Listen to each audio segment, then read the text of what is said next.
सिर्फ पढ़ाई करने का मतलब ये नहीं होता कि आप रट लो किसी चीज को।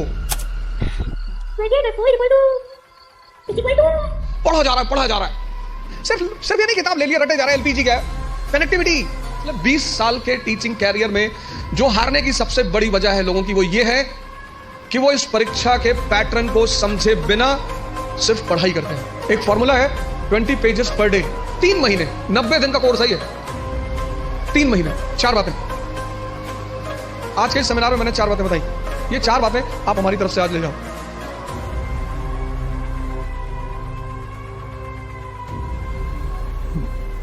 जय हिंद फ्रेंड्स। बोले गुड आफ्टरनून एंड जय हिंद। हम जिन मुद्दों पे आज बात करेंगे उसमें यह है कि जब आप कोई काम शुरू करते हैं तो पहले दौर में वो असंभव सा लगता है, इम्पॉसिबल।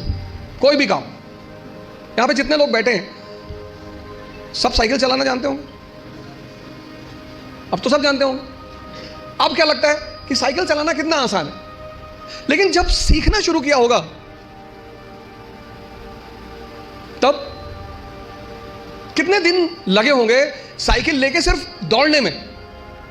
अब तो जो साइकिल सीखते हैं वो तो बड़ा बेहुदा तरीका साइकिल सीखने का। अब तो 2 पहिए बैलेंस करने के लिए लगा देते, वो बहुत गंदा तरीका है। उस तरीके से लोग मार नहीं खाते। वो गंदा इसीलिए है, उस तरीके से कोई मार ही नहीं खाता। हम तो मारे गए हैं। साइकिल लेके गए, गिर गए, हैंडल टेढ़ी हो गई, चैन टूट गई, उसके बाद घर पे कायदे की धुलाई भी हुई, तो दोनों पैरेलली चलता था।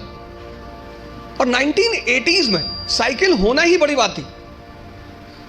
आज तो बड़ी हिकारत भरी नजर से साइकिल को देखा जाता है, लेकिन 1980 में साइकिल होना बहुत बड़ी बात। और साइकिल कोई देना नहीं चाहता था। उसका एक ही तरीका होता था कि आप लेकर भागो, बस आप वेट करो।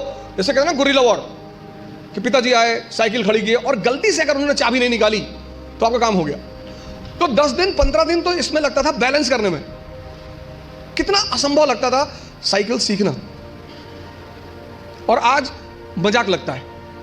अभी मेरी रामेश्वर से बात हो रही थी, मैंने कहा एक दिन में दुनिया बदल गई। बोले हाँ। लोग बदल गए? हाँ। मैंने कैसा लगता रहा होगा जब तुम पहली बार आए होगे आईएएस की प्रिपरेशन करने? बोले असंभव सा लगता था। अब बोले अब मजाक सा लगता है। आज ये जहां बैठे वहां आईएएस मजाक है, और आप जहां बैठे हो वहां आईएएस असंभव है। तो ये असंभव मजाक में कन्वर्ट कैसे होता है?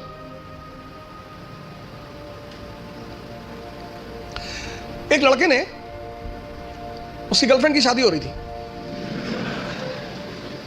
अरे हो जाती है यार शादी इसमें इतना। तो उस लड़के ने अपनी गर्लफ्रेंड से कहा कि कुछ निशानी दे दो जिसको मैं जिंदगी भर अपने पास रखूं। तो उस लड़की ने अपनी एक जूती निकाली, दे दिया। लड़का उस जूती को लेके गया सुनार के पास, जो सोने वगैरह का काम करते सुनार, उनके पास गया। उसने कहा कि इस जूती को चांदी के फ्रेम में बना दो। सुनार ने कहा अच्छा, कल शाम को आके ले जाइएगा। दूसरे दिन लड़का गया तो सुनार ने उसको चांदी की फ्रेम में जूती को बना के एकदम बाकायदा ला के लड़के के सामने प्रेजेंट किया। उसने कहा साहब, लड़के से हाथ जोड़ा, कहा साहब। बोले हाँ। बोले ये किस पीर औलिया की जूती है?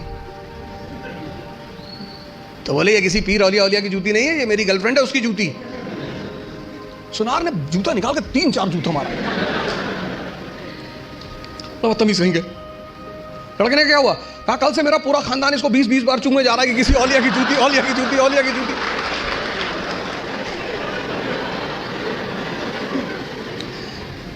सर ये हंसने की बात नहीं है, ये समझने की बात है। बिना समझे किसी फील्ड में नहीं कूदना है। यहीं से तो शुरुआत है सेमिनार की, कि तुम जहां बैठे हो वहां आईएएस असंभव है, और रामेश्वर जहां बैठा है वहां आईएएस मजाक है। तो ये असंभव मजाक में कैसे बदले, कैसे तुम यहां आकर बैठो? उसका पहला सूत्र यही है कि जिस फील्ड में भी कूदना चाहते हो पहले उसको समझो, वो क्या है, उसमें क्या करना पड़ता है, उसके स्टेजेस क्या क्या हैं, कितना समय लगता है। दुनिया में असंभव ही मजाक बनते हैं, और ऐसे सामान्य हम इकरा की एक बहुत अच्छी अदा रही है, हम हमेशा उस एस्पिरेंट को कॉल करते हैं जिसने वो असंभव को मजाक बनाया हो। सैफिन भी आया था, उसने भी असंभव को मजाक ही बनाया था। सामान्य, अति सामान्य परिवार, अति सामान्य, सामान्य भी नहीं, अति सामान्य। सामान्य में तो कम से कम आपको खाना मिल जाता है, माँ बाप कुछ पैसे भेज देते हैं। अति सामान्य, खाने का पता नहीं मिलेगा कि नहीं, पिताजी महीने में कितना पैसा भेजेंगे। अति सामान्य, अति सामान्य व्यक्ति के लिए लड़ना बहुत बड़ी बात होती है। लड़ना तो सबको है, लेकिन जो अति सामान्य है, पहला सूत्र यह है कि जिस भी फील्ड में कूदना है, बात समझ में आ रही ना, जिस भी फील्ड में कूदना है, जहां भी जाना है, जिसकी भी प्रिपरेशन करनी, साइकिल है प्रिपरेशन। आज तुम्हें साइकिल चलाना मजाक लगता है। आज जब तुमसे कोई कहता है कि भैया साइकिल चलाना सीखना है, तुम कहता अरे यार साइकिल में क्या है, अब तुम्हारे लिए क्या है ना, लेकिन वो जो पहले दिन लेकर चलेगा। तो पहला सूत्र जो मैं देखता हूं, मैंने बहुत सारे लड़कों को देखा पिछले 20 साल के टीचिंग कैरियर में, जो हारने की सबसे बड़ी वजह है लोगों की, वो ये है कि वो इस परीक्षा के पैटर्न को समझे बिना सिर्फ पढ़ाई करते हैं।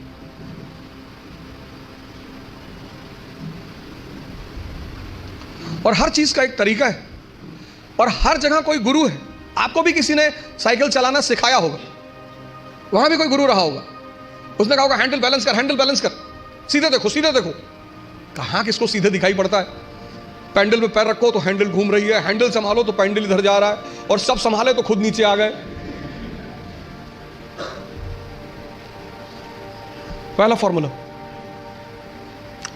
फॉर्मूला असंभव को मजाक बनाने का है कि जिस फील्ड में जाना है उसके पूरे पैटर्न का पहले अध्ययन करना है।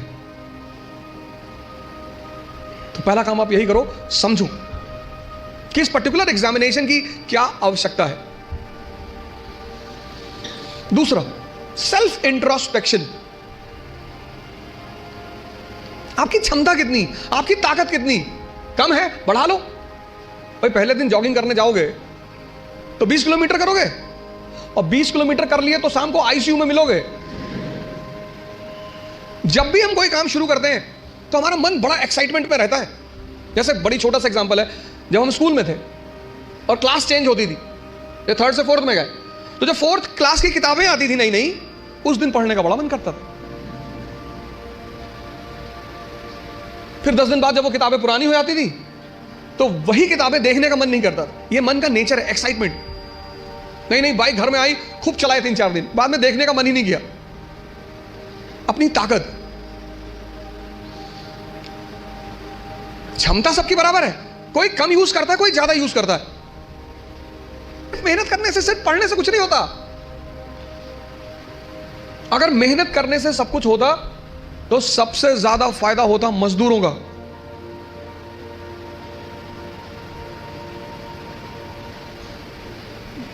और राजा भी मेहनत करता है, मजदूर भी मेहनत करता है, मेहनत दोनों करते हैं। राजा की मेहनत छिप जाती है।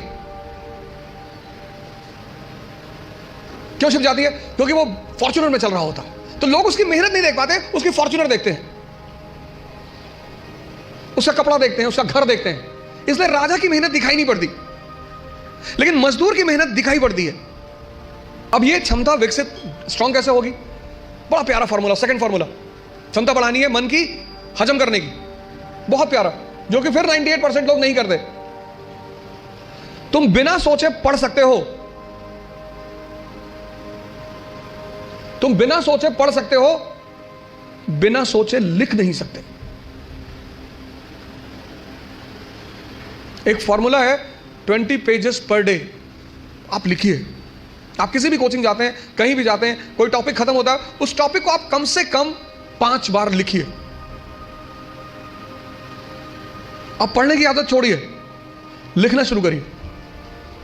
जितना आप लिखेंगे उतना सोचने की क्षमता या हजम करने की क्षमता डेवलप होगी। भाई पहले दिन जॉगिंग करने गए, 2 किलोमीटर गए, 5 दिन 6 दिन 2 किलोमीटर जाते रहे, फिर 10वें दिन 5 किलोमीटर, क्षमता बढ़ी ना? एक दिन में नहीं बढ़ेगी। यह दूसरा फॉर्मूला है। अपनी इंटरनल क्षमता को बढ़ाओ। तो पहली बात, पहला काम क्या करना है? एग्जामिनेशन पैटर्न को समझना है। दूसरा काम क्या करना है? Self introspection. तीसरी बात, कहावत है हिंदी में, लकीर के फकीर।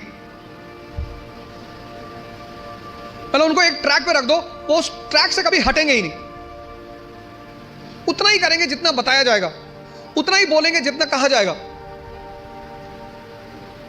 जो जिंदा दिमाग है, जिंदा, वो अपने समय को, जैसे अगर आप आईएएस मेंस का पेपर देखें तो 1970s के जो क्वेश्चन थे वो अलग थे, 1990s के क्वेश्चन अलग हो गए, फिर 2000 के बाद क्वेश्चन बिल्कुल अलग हो गए, और आज तो जो मेंस का पैटर्न है क्वेश्चन पूछने का, वो तो एकदम पलट चुका है। अमेरिका का एक विद्वान था थॉमस जेफरसन, उसने कहा किसी भी संविधान को सिर्फ 19 साल चलना चाहिए। थॉमस जेफरसन, जब अमेरिका में संविधान लिखा जाने लगा तो उसने कहा किसी भी संविधान को सिर्फ 19 साल बस, क्योंकि 19 साल बाद बहुत सी चीजें बदल चुकी होंगी। तो जब चीजें बदल जाएंगी तो फिर संविधान लिखा जाएगा बदली हुई परिस्थिति के हिसाब से।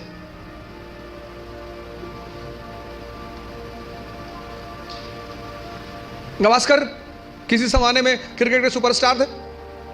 गावस्कर को रिप्लेस किया सचिन तेंदुलकर ने, सचिन तेंदुलकर को रिप्लेस किया विराट कोहली ने। अब विराट कोहली को भी कोई रिप्लेस करेगा। समय की जो सबसे बड़ी चीज है वो है change. Change is the law of nature. और जो चेंज को नहीं समझेगा, सिर्फ पढ़ाई करने का मतलब ये नहीं होता कि आप रट लो किसी चीज को। तीसरी सबसे बड़ी चीज ये है कि तुम्हारी जो समय है, सिचुएशन, परिस्थिति, इकोनॉमी, सोसाइटी, पॉलिटी, और सब इंटरकनेक्टेड है। स्कूल में हम क्या करते हैं? सबको सेग्रीगेट करके पढ़ते हैं, अलग अलग। लेकिन सिविल सर्विस में सब एक दूसरे से जुड़े हुए हैं।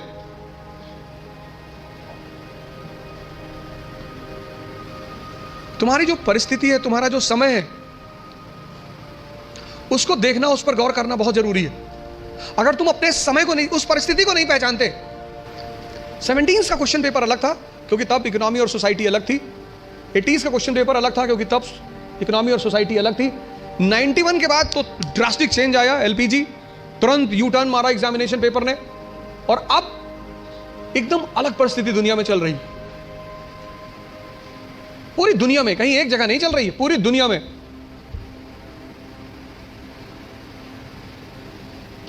ये तीसरी चीज है, अपना समय। सिर्फ ये नहीं किताब ले लिया रटे जा रहा है, एलपीजी क्या है, connectivity. Bharat unity in diversity का देश है, आज से नहीं, प्राचीन काल से। और उस यूनिटी इन डाइवर्सिटी की मुख्य वजह क्या है? भारत की ज्योग्राफी। कल्चर किस पे डिपेंड करता है? ज्योग्राफी पे। कल्चर मतलब ड्रेस, कल्चर मतलब खाना। कश्मीर का हिंदू और तमिलनाडु का हिंदू, दोनों के ड्रेसिंग सेंस अलग अलग होंगे क्योंकि दोनों की ज्योग्राफी अलग अलग है। गुजरात का मुसलमान और नॉर्थ ईस्ट का मुसलमान, दोनों का ड्रेसिंग सेंस अलग अलग होंगे, और खाना भी अलग अलग होगा। तो अशोक को, जैसे आज हिंदू मुस्लिम ईसाई के बीच तनाव है, ऐसे अशोक को बुद्ध, ब्राह्मण और जैनों के बीच तनाव का सामना करना पड़ा। और टेंशन चाहे फैमिली में हो या राष्ट्र में, विनाश करती है। जो तुम आज सिचुएशन देख रहे हो, ये सिचुएशन अशोक के सामने भी थी। तभी तो हम उसे द ग्रेट कहते हैं, जिसको समझ में आ रहा हो। और फिर वो धम्म की नीति का प्रतिपादन, पॉलिसी ऑफ धम्म, और उस पॉलिसी ऑफ धम्म में वो कहता है सार वृद्धि, कि प्रत्येक व्यक्ति को हर धर्म के बेसिक सिद्धांत को समझना चाहिए। और किसी भी धर्म का बेसिक सिद्धांत, वो चाहे इस्लाम हो, चाहे हिंदुइज्म हो, चाहे क्रिश्चियनिटी हो, बेसिक सिद्धांत किसी भी धर्म में कोई अंतर नहीं है। बेसिक सिद्धांत इस्लाम, क्रिश्चियनिटी, इसी में तो दारा शिकोह ने किताब लिखी थी, Majmaul Bahrain, the meeting of two oceans, Islam and Hinduism. वो जो अशोक के समय परिस्थिति थी, बुद्धिस्ट, ब्राह्मण और जैनों के बीच तनाव, वही परिस्थिति मेडिवल इंडिया में अकबर के सामने थी। हिंदू, मुसलमान और फिर उनके विभिन्न डिफरेंट सेक्ट्स, संप्रदाय, शिया सुन्नी, शैवाइट वैष्णवाइट। तो उसने भी फिर कहा कि नहीं नहीं, इस तनाव को कम करना है तो तौहीद इलाही, तौहीद इलाही। अब जब तुम मेंस में आंसर लिखते हो तो तुम्हें ये कंपैरिजन दिखाना पड़ेगा। वो जो तुम्हारा एग्जामिनी है ना, उसको पता लगना चाहिए कि यार इसने हिस्ट्री से सीखा है। India is a country of unity in diversity. आज कोई हम इस समस्या से परेशान नहीं है, पहले से। और जब जब हम इस समस्या से परेशान हुए, हमारे पास सॉल्यूशन था। परिस्थिति, अपनी प्रेजेंट परिस्थिति को समझना, राष्ट्र की आर्थिक स्थिति, economic condition, social condition, political condition, cultural condition, ये 3 काम कर लो आप। और अगर ये 3 काम आपने कर लिया तो आप भी कल यहां बैठोगे और असंभव को मजाक बना दोगे। पहला काम, पूरा एग्जामिनेशन पैटर्न को समझो। घर जाकर नहीं समझते हो, जहां कोचिंग में पढ़ते हो उस टीचर से पूछो कि सर ये है भाई, क्या क्या क्या है सर, डिमांड इनकी क्या है सर, ये बेस में क्या चाहते हैं सर, ये प्रीलिम्स में क्या चाहते हैं। कितना पढ़ोगे यार? अगर तुम एक बार सिलेबस उठाकर देखो आईएएस का, तो सिर्फ सिलेबस देखकर ही तुम्हारी हालत खराब हो जाएगी। कोई तो फॉर्मूला होगा जो इन लोगों ने फॉलो किया होगा और प्रीलिम्स निकला। इस दुनिया में हर कोई भी आदमी ओमनीसिएंट नहीं है। अभी आप हमसे 4 क्वेश्चन पूछ लो, हो सकता है मैं ही जवाब ना दे पाऊं। दूसरा, सेल्फ इंट्रोस्पेक्शन करो, अपनी क्षमता को चेक करो। और तीसरा, अपनी परिस्थिति को समझो। इन सबके साथ ये 3 बातें क्लियर हुई ना? इन सबके साथ जो चौथी बात, जो मतलब मुझे बोलना ही होता, जीवन मतलब युद्ध। ये लास्ट बात, या तो आप हंस हंस के लड़ोगे या रो रो के लड़ोगे।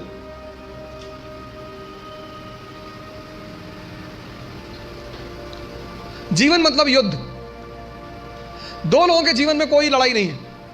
एक चपरासी के जीवन में, चपरासी, कुछ लोग मुझसे कहते हैं मुझे चैलेंजेस नहीं चाहिए लाइफ में। बहुत अच्छा, चपरासी बन जाओ। चपरासी का काम क्या है? साहब के ऑफिस के बाहर बैठा हुआ है, जो भी मिलने आया मीटिंग करा दी, वरना बैठे हुए, क्या फर्क पड़ता है। और वो भी चपरासी अगर ब्यूरोक्रेसी का है, जुडिशरी का है। भाई राजा से मिलने के लिए जो सबसे अहम आदमी होता है वो यही लोग होते हैं, यही इंफॉर्मेशन देते हैं। साहब कितने बजे आते हैं, साहब कितने बजे आते हैं, कहां जाते हैं, गोल्फ खेलने कहां जाते हैं।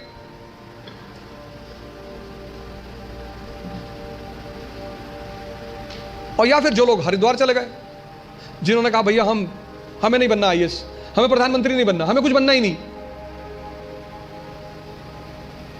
आज आप गेरुआ पहन लो, आज आपके जीवन की सारी चुनौती खत्म, क्योंकि आपने मान लिया कि आप इस जीवन की लड़ाई में शामिल नहीं हो। लेकिन जीवन का मजा भी तो यही है। और करना क्या है? तो जब लड़ना है, जब ये पता है कि लड़ना है, युवा मतलब शक्ति। भारत आज एक दुनिया का ऐसा देश है जिसके पास सबसे ज्यादा युवा हैं। और भारत आज दुनिया का एक ऐसा देश है जिसके युवा सबसे ज्यादा डिप्रेशन में है। और जीवन की लड़ाई में 2 ताकतें बहुत काम आएंगी, एक मन की और एक शरीर की। तुम जब भी ऊपर उठोगे तो ये ग्रेविटी तुम्हें नीचे खींचेगी ना, ऐसा समाज की ग्रेविटी है। हम जब आईएएस की तैयारी करने गए तो हमारे गांव में हर आदमी, मतलब एक साहब तो हंसना शुरू किया उन्होंने, और हंसते हंसते गिर गए वो।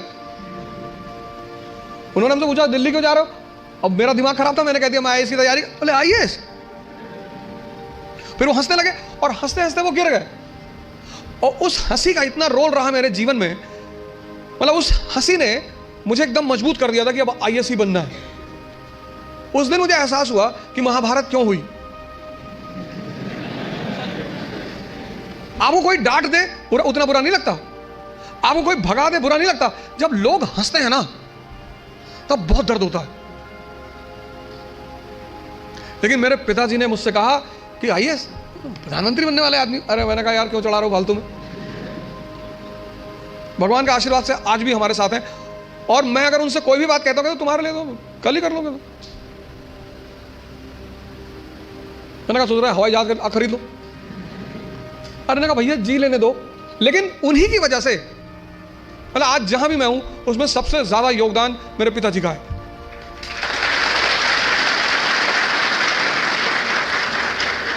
और वो योगदान क्या है सबसे ज्यादा बड़ा, उन्होंने मुझे कभी निराश नहीं किया, हमेशा हर चीज में अरे तुमसे क्यों नहीं होगा, तुम ही करो। तो मैं सब लोगों से यहां रिक्वेस्ट करूंगा कि आप योग और ध्यान से जरूर जुड़ें। ध्यान किसी धर्म का नहीं है, उस ध्यान पर किसी धर्म विशेष की मोनोपोली नहीं है। ध्यान का सीधा सा मतलब है अपने मन को समझना। आप में से बहुत सारे लोग हैं जो 10 घंटा पढ़ना चाहते हैं, लेकिन ये पढ़ने ही नहीं देता होगा। तुम्हारी जीत किस पर निर्भर करती है? अगर इससे तुम्हारी दोस्ती हो गई और तुम जो करना चाहते हो उसमें ये तुम्हें सपोर्ट करने लगा, या तुम उठे सुबह, तुमने डिसाइड किया कि आज मैं 4 घंटे पढ़ूंगा और तुम्हारा मन तुम्हारे साथ बैठ गया और 8 घंटे बीत गए, तुम्हें पता ही नहीं चला, वही तो ब्लेसिंग है। और तुमने टारगेट बनाया कि 6 घंटे पढ़ूंगा और 60 मिनट बाद तुम चाय पी रहे हो, बाहर खड़े हो गए। और चाय पी रहे हो तो बुरा नहीं कर रहे हो, चलो अच्छा कर रहे हो। तुम्हारा जो डिस्कशन है, तुम जब भी लोगों से बात करो तुम ये गौर करो कि किस मुद्दे पे कर रहे हो। सुष्मिता सेन शादी कर रही है,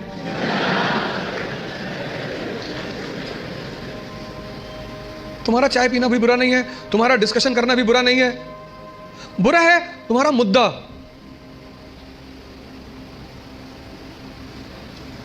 चलो बाहर निकल ही आए, बात कर रहे हो, कोई बात नहीं, तो किसी ऐसे मुद्दे को उठाओ जिससे, और डिबेट का मतलब झगड़ा नहीं, डिबेट का मतलब एक्सचेंज ऑफ इंफॉर्मेशन। पूरी जिंदगी तुम ये कभी नहीं कह पाओगे कि अब मुझे सब कुछ आता है, और जिस दिन तुमने ये कह दिया किसी मेंटल हॉस्पिटल जरूर चले जाना।